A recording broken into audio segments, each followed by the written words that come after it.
this is Jenny from Just Being Me, and you're listening to the Learning to Love Yourself podcast, the show that inspires you to put yourself first.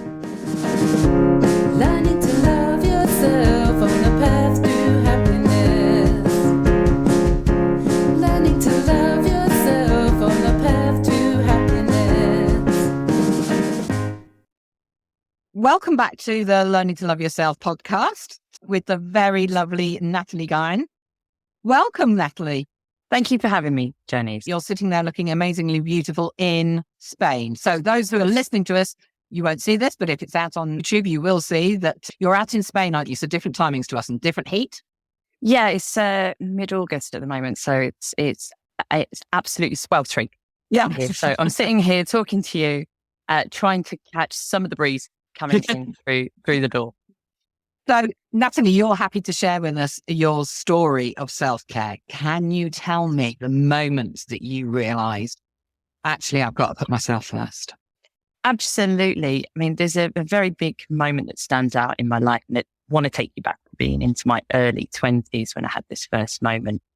I woke up in the morning and I was about to smoke another spliff, Jenny. Light another spliff, smoke another spliff. And I put this spliff out and I just said to myself in my mind's eye, I don't want to be like this anymore. I want more for myself. I had a job where I was working in a call center. So in my thought process, I wanted to have a job that had more meaning and purpose. And actually, in my early 20s, more meaning and more purpose to me meant more money. So I wanted to have a job where I had a big house. I was living in a council flat at the time, where I had a nice fancy car. I didn't even have a driving license. So they were all quite big dreams and aspirations. And as I picked up this spliff, it was just, this isn't going to get me where I want to be. This isn't creating a happiness in my life. I was living for the weekend. And it was almost like one of those Shutterstock moments where things very quickly kind of went into place. Instead of going to work, I actually phoned in sick. I hope that boss isn't listening right now. And I went to the central library and I put myself together a CV. I didn't have a computer. I mean, we're talking more than 20 years ago, so I didn't have a computer or laptop in my house at the time. So I went to the central library, put myself together a CV and went about getting myself a better job that had better prospects for me to be able to step into. And that was a momentous changing point in my life, because ultimately it changed the direction of everything from there on for me. So there was no like thunder and lightning. It was literally just a thought of you laying there and you going, I don't want this anymore. Yeah, literally like that. I mean, I can give you a warts and all story of how I'd wanted to do different things as I was growing up that had ultimately led to me not feeling fulfilled, not feeling happy. The job I was doing didn't inspire me. Working in a call center just didn't have a sense of progress or direction for me. It wasn't bringing me the income that I wanted. I wanted to have a big house and lots of money. I wanted to be able to drive a fast car and live a bit of the high life. And for me, it was like, what I'm doing right now is not going to get me there. So it was a case of putting that split out, making the phone call into work. I'm not coming in today. I kind of feel really ill. And then getting myself down to Central Library. And it literally went like that. It was a decision that was made and it was action. And I think that's a really clear thing to say to people, is the fact that for most people, the moment they change their life is just one thought of saying, I don't want to be like this anymore. It needs to be different. It isn't winning the lottery. It isn't great big grand gestures. There isn't great big lightning shots that come down from the sky. It is just literally one thought where you follow through on the fact that actually, I don't want to be like this anymore. No, you're right. Action is everything. When you have a thought and the thought is strong and you act on that intuition of that thought and you action it, it's life-changing. It's momentous. The action that you then put in after any thought that comes in of, this is the things, we all have ideas, don't we? But it's when you action those ideas, that's when it makes the biggest difference. Action is everything. Absolutely. Because if you don't do it, you're just going to be sitting waiting. This time last year, it's going to be exactly the same thing. It just doesn't land in your lap and everything get changed for you. It's down to you to do it. Absolutely. I'd still be working shift in a call center, working unsociable hours in a job I absolutely loathed that was boring me to tears with no money.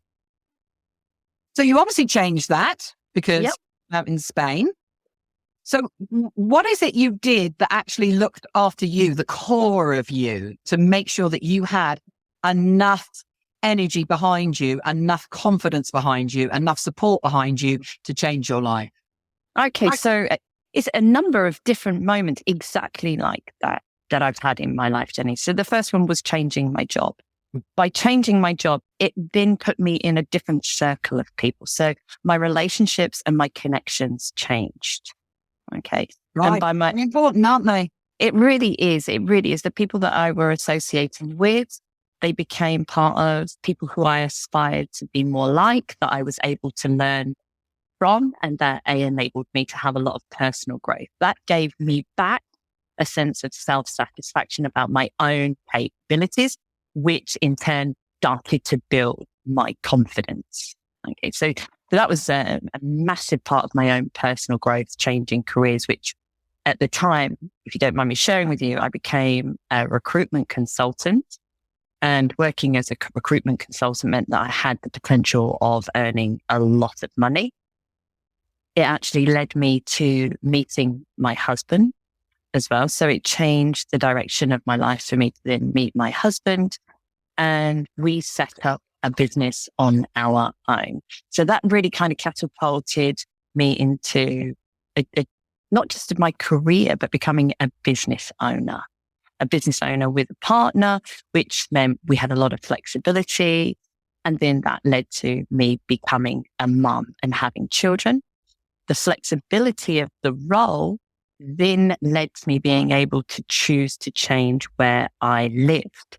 So having my own business that was predominantly working from home in a remote capacity gave me the flexibility to choose the location that I worked from.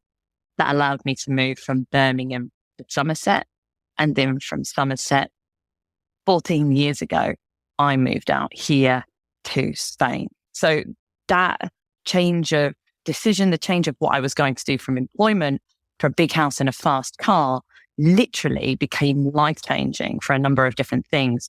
And doing it, making the action, gave me the confidence and the self-belief in order to be able to actually go ahead and do the actions that came afterwards, which is somewhat then living out here. And the thing is things like this can be as big or as small or as easy or as challenges as we want them to be. So for anyone who's like, oh, I'd love to move to Spain, but I can't.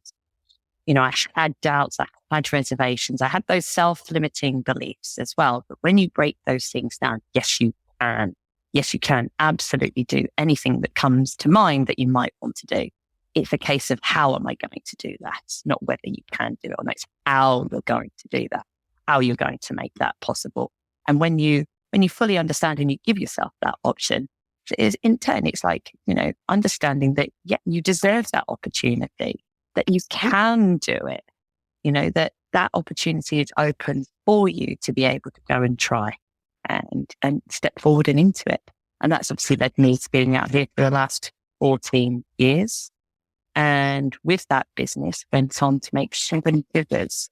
Wow. In that business before deciding to change career and become a personal trainer, which again is another big decision, or should I say a big idea. It was an idea.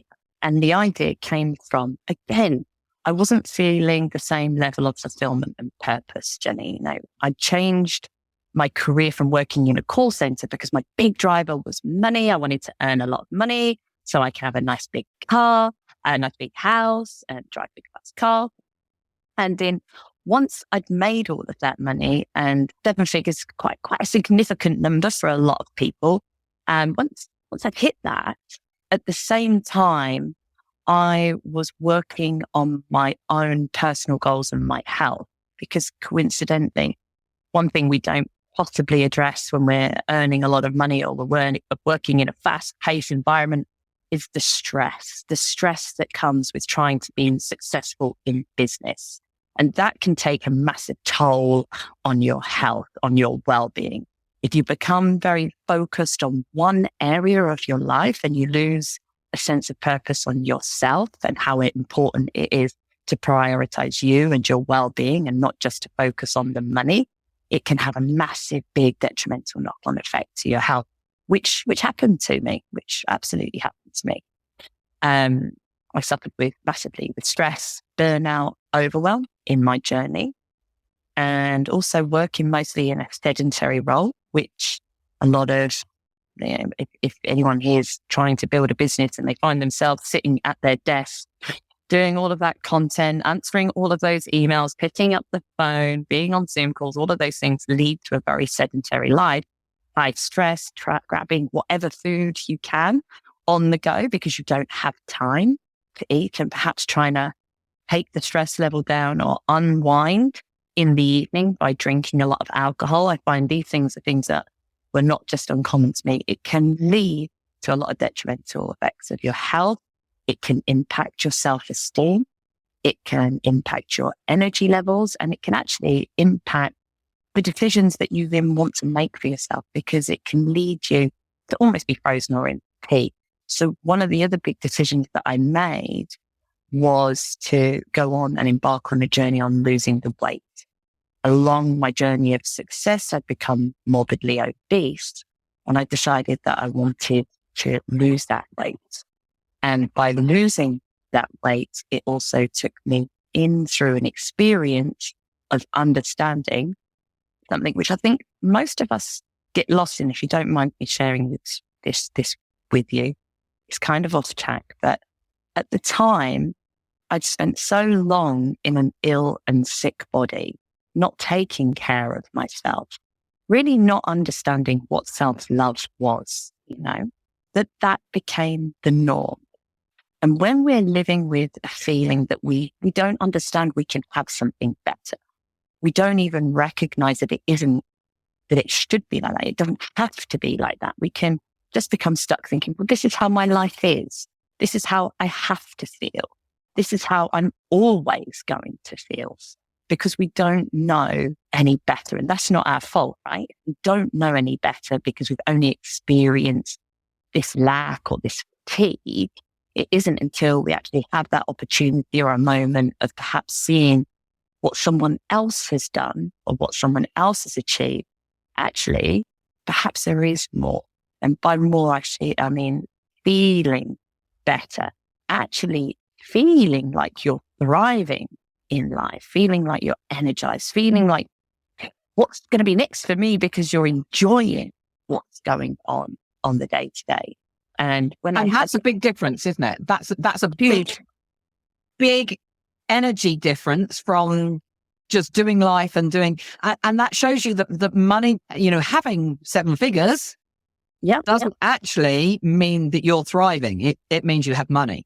Absolutely. You're absolutely right. I mean, earning that kind of money meant flying first class, traveling all over the world. I had the big flashy house. I still live in that house.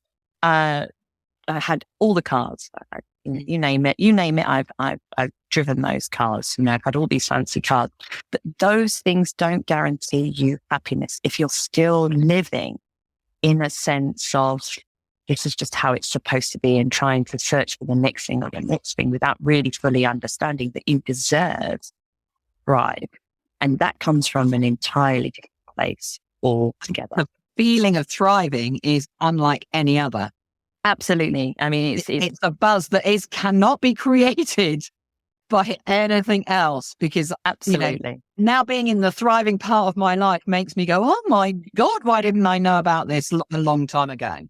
This is it. You're absolutely right. Totally agree with you. Thriving is what we all deserve. Everybody deserves to thrive. And it's available to everybody. Yeah, it really is. It's a choice. It really is. And when I had that aha moment, when I was like, this is how good my body is designed to feel, this is how energized I'm supposed to be. And having this massive, big desire for everything in my life, I was been at a point where I was like, well, this isn't really what I want. All of that money, having the 7-figure role and all of these holidays, they weren't bringing me the fulfillment. So I decided to change careers again, and that I wanted to be able to help as many people as possible to discover how their body was designed to feel. So by changing your career again, you've changed the tribe of people around you again? Absolutely. Absolutely. So this has then taken me away from that corporate world. It's taken me away from the construction industry, which is where my job, my role in recruitment was. And it's brought me into and surrounded by a lot of people who have a real zest for life, who are also on the same mission and journey, who want to change and inspire lives. So that's kind of, it's taken me on this new direction, if you like. And that was 8 years ago that I changed careers to go into personal training. So it's been, it's almost like a zigzag, isn't it? How it takes you from one area into the other and you move through different decisions. Yeah, I mean, you and I were talking previously about the fact that the aha moment isn't necessarily just one moment. You get some little ones that lead up to the final one that goes, yeah, and now I need to change. And it's amazing how you think, yeah, I've done some work on me. Oh, I feel better, but that you're not quite there. And there's something else, and there's something else, and there's something else. And, if you have the energy and the desire to thrive, if you understand that anybody can thrive, but it's up to you, then you just keep going until you find what it is and how to get there and what lights you up. For you, it's been doing your personal training that has lit you up. Even your journey in the last year, has lit you up even more. I've always had a thing about wanting to be able to weightlift, and watching Natalie's socials has made me go, I can do that. I might be 7, but I can do that. I'm now on my second session of training. Thank you very much. Got there, done that. Yeah. That's brilliant. Didn't even let it's summer, I'm really busy, I can't do this, I don't have the time. I moved everything around so that I found the time. I found the perfect person who happens to just be 5 minutes away to train me, which is great. But it's also, again, finding the right person that you can connect with. Absolutely. It really is. And people around you don't connect with, it's no good. But it's allowing yourself that, Jenny. It's allowing yourself that, how can I make it happen for me? How can I make this work? And trying to find the doors that are going to open for you to get you to where you want to be. Because we're all going to find so many reasons why we can't do things. Those ones are going to be obvious. That's what's keeping us where we're at already. And when we can actually acknowledge and recognize those obvious ones and start to go, okay, great, that's there, acknowledge it. How am I going to get around that door? Yeah. What other way can it be done? Recruiting in help to help you do that. Then that is when you get to where it is that you want to be. That is absolutely. It's taking the choice to create your life rather than just trundling along. It is. I think I saw this somewhere recently. It's not mine, so I'm not going to try and own this quote, but living a life by design instead of by default. And I thought that is exactly it. It really is exactly it. And when we look at these things, like why we're doing things, if you don't mind to throw this in here, why did I want to earn all the money? Why did I want a big house? Why did I want a fast car? Why did I want to have the husband and the kids and all of these kind of things? Were they things really that were driving me from a place where I truly wanted them? Or were they coming from a place where I believed I should be aspiring these things because of society's message, the societal pressures that we face as women? That again, when we're looking at these things, or maybe we feel that we're not as worthy or we don't have what the next person has, and we bring self-doubt into ourselves, are those things that we think we should have, things that we actually want at all? Are these going to really be the things that are going to bring us a fulfillment, or are they experiences that are going to lead us to where it is we're supposed to be?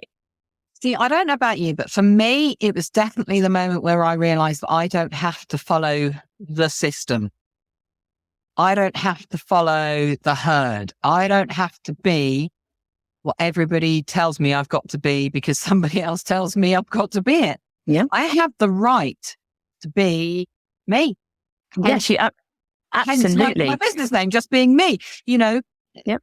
You know, I went through this whole thing and just came to the place where I just want to be me. I mean, people see just as a negative and a limiting, but I just wanted to be me. I didn't want to be the person that my boss wanted me to be. I didn't want to be the person my family wanted me to be. I didn't want to be all these different people that you find when you're people pleasing. You end up being all these people for everybody else.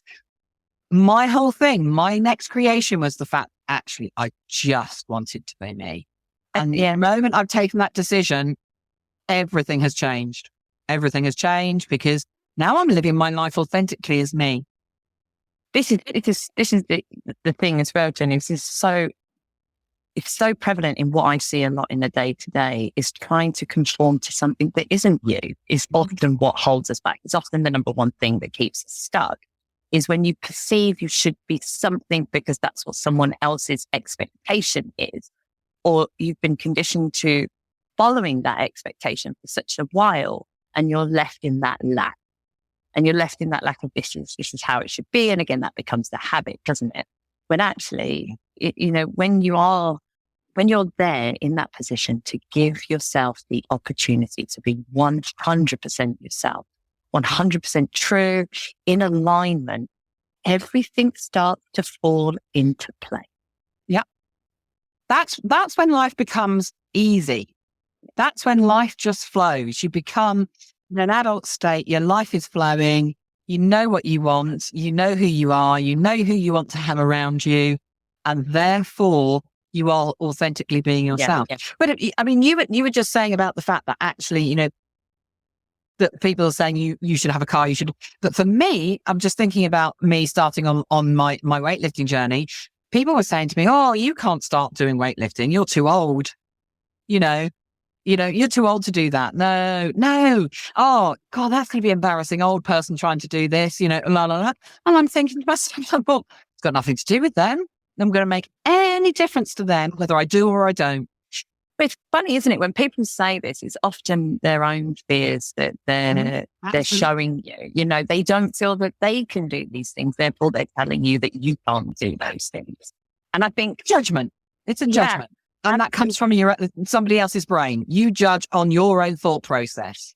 Absolutely. Do you mind me asking, how old was you when you had your aha moment, the real main one that led you to setting up your business that you have with the massive big emphasis on self-love? 53. How long did it take you to action the idea that you had before you actually went, "This is what I'm going to do"? Well, as in my job, what I'm going to do. Yeah. Who I am, what I'm going to do. Yeah, both. As in changing my job and doing this job and believing in myself enough that actually, yes, I can do this job by myself. It started August last year. Okay. Do you find as well a lot of maybe the women and the men that you speak to is when they're in that midlife area of their life that something changes? Or do you find it's generally around this age? Yeah, no, it's definitely around that. There's lots of changes. When I'm talking to people, there are lots of people doing lots of changes, but actually there's a lot more changes. There's a lot more, I don't give a shit anymore. After the sort of 45, 50 age, where it's just like, I can't be doing this because somebody else keeps telling me to do it. I just want to do me. And that they're my people. They're my people where I'm going like, yes. Yeah, it's an amazing feeling once you make that decision to just be you. Right. What do you think it is that is significant around midlife that you make people that they just sort of say, "I'm going to do my own thing. I'm going to do what's right for me"? What do you think is significant about midlife that makes people make that decision then? I think it's a level of experience and a level of exhaustion. What I experience in a lot of people is they're just tired. They're so tired from pretending to be this person over here, from following the system over there, from, getting up and doing the 9 to 5, even though they're bored stupid by it, even though they're not enjoying it. They're just tired. They're mentally exhausted, not necessarily physically exhausted, but mentally exhausted now. And Almost like they've had enough. They've had Yeah. enough. That's it is. It the is. line, I'm I've had enough. I'm done. going I don't for want it. it I'm anymore. going for it. I'm done. Yeah. Yeah. That's going for it. absolutely it. And, you know, for a lot of women, it's menopause Yeah. because Yeah. you have a lot of hormonal changes that going on. Yep. So your life changes massively anyway. Yep. And I firmly believe that men also get some sort of hormonal change. It's just different to the menopause. Yeah. Yeah. So I think Yeah. I think my experience has been that for men, it's a lot earlier. Men that I've worked with where, you know, I just need to get myself into a place where I can be me. It's earlier.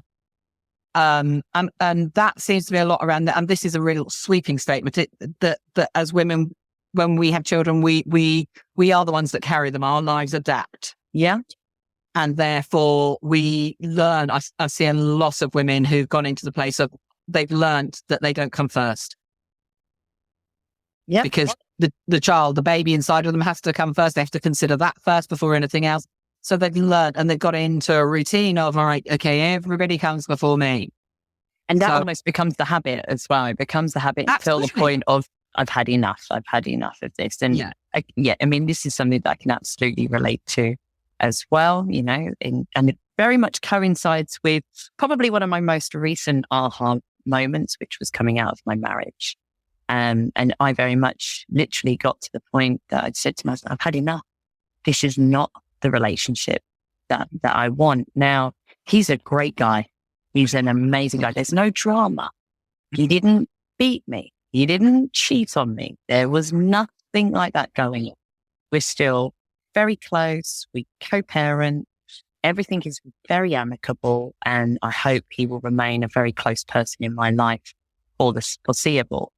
But I was not there in sexual intent and sexual interest in any kind of romantic way. And I don't believe he was either. That's how I very much felt. That's how our relationship had very much got. It become very stale. We were very disconnected. And he was spending a lot of time working away. And so our lives moved in different areas. We both grew apart and grew differently. And you know, despite wanting trying things, it wasn't what I wanted to be in. And I'd had that point where I'd had enough. And again, it's one of those things that came into question. Is it because I'm perimenopausal? Is this my hormones? And in reflection, it was something that's been underlying for a long time. And when you know, but sometimes, and I think this is probably quite pinnacle for a lot of women my age, we can think it's our hormones. We can think it's us. If your libido has gone, if your sex drive's gone, blaming these things on things like perimenopause, when actually it's that relationship has come to an end in the capacity that it was.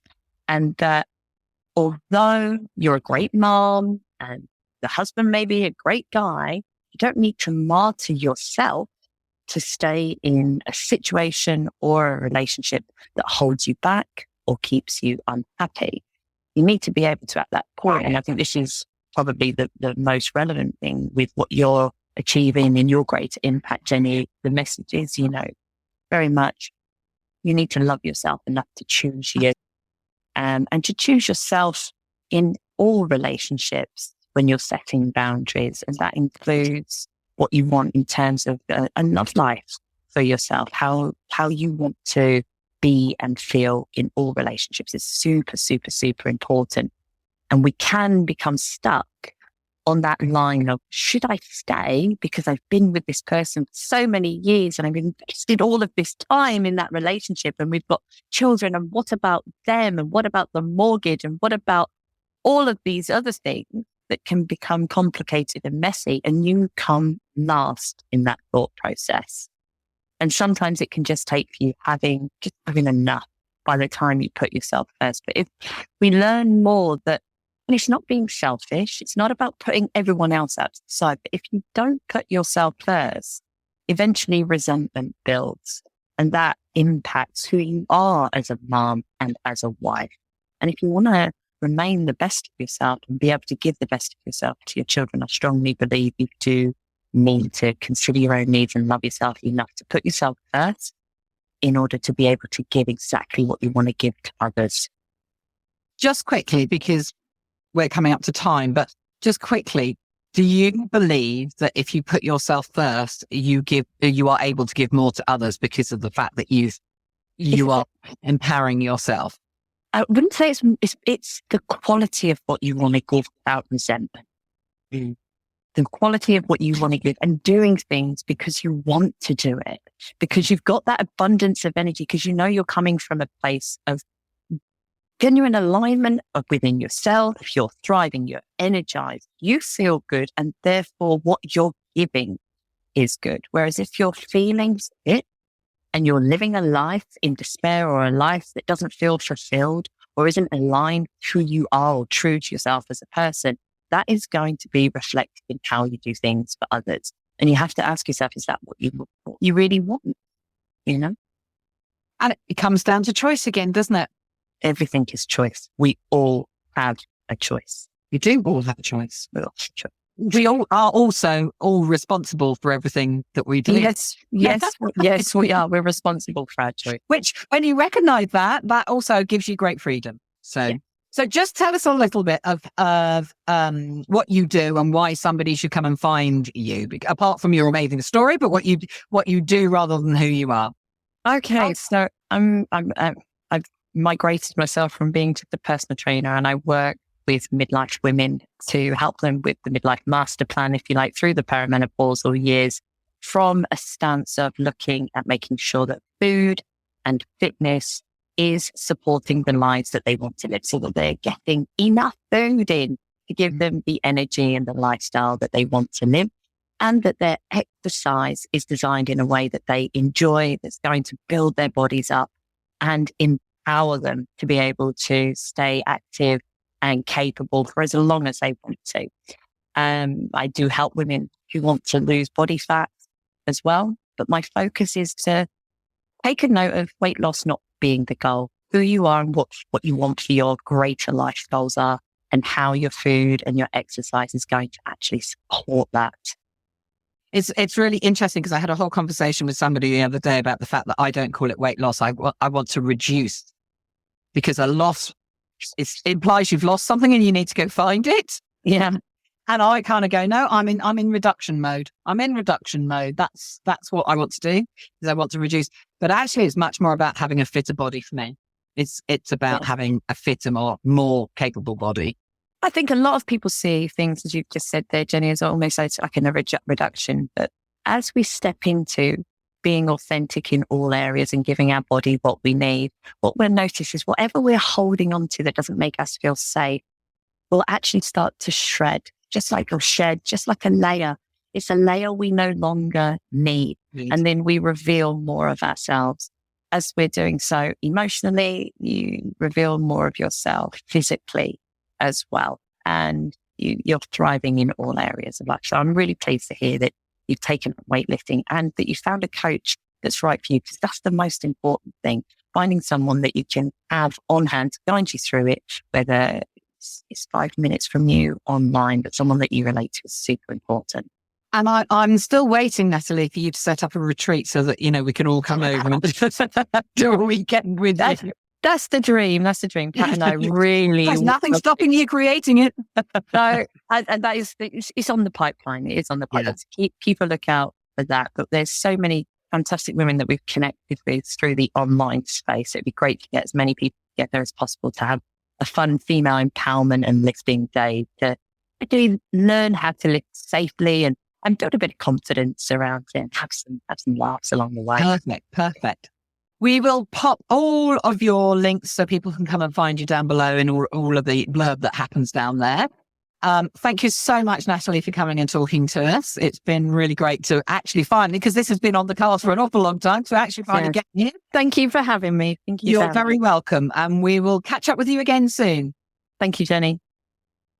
If you feel you need a little bit of self-care accountability, then Just Being Me's accountability group is the perfect place for you.